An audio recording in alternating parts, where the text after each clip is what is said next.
আমরা কেউ আল্লাহ তাআলার কাছে দরখাস্ত করি নাই।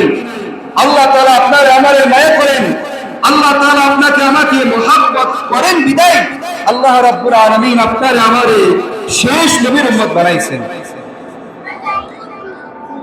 শেষ নবীর উম্মত কেন বানাইলেন? আল্লাহ তাআলা সূরা জারিয়াত 56 নম্বর আয়াতে বলেন,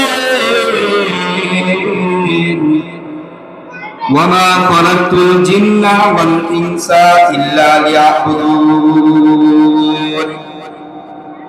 আমি আল্লাহ তাআলা মানুষ এবং জিনকে বানাইলাম একমাত্র আল্লাহ তাআলার ইবাদত করার জন্য।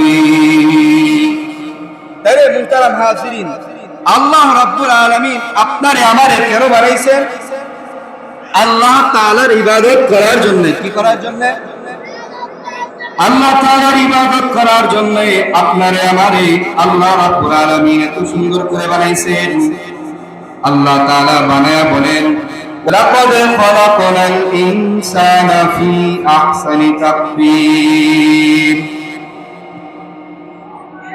আল্লাহ তাআলা বলেন, আমি মানুষকে এত সুন্দর করে বানাইলাম, মানুষ শুধু আমি আল্লাহ তাআলার ইবাদত করবে, আমি আল্লাহ তাআলার ইবাদত ছাড়া আর কারো কাছে মাথা নত করা যাবে না।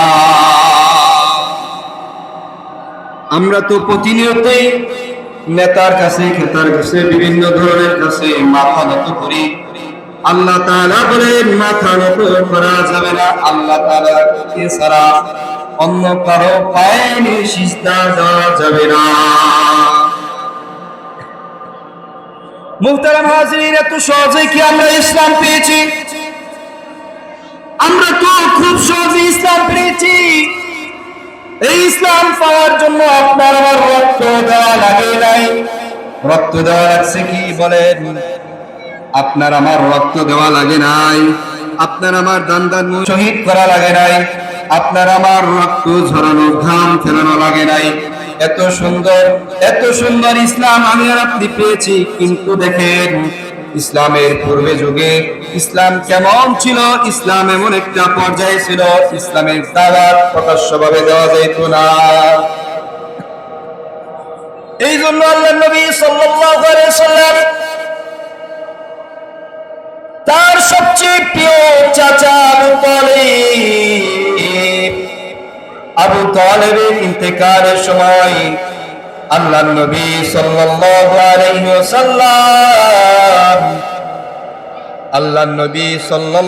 আলাইহি ওয়াসাল্লাম তার চাচার কাছে বসে গেছেন। চাচার কাছে বসে কালেমার তাশকিল দিতেছে আর বলতেছে, চাচা একবারের জন্য কালেমা পড়েন, কালেমা পড়েন। চাচা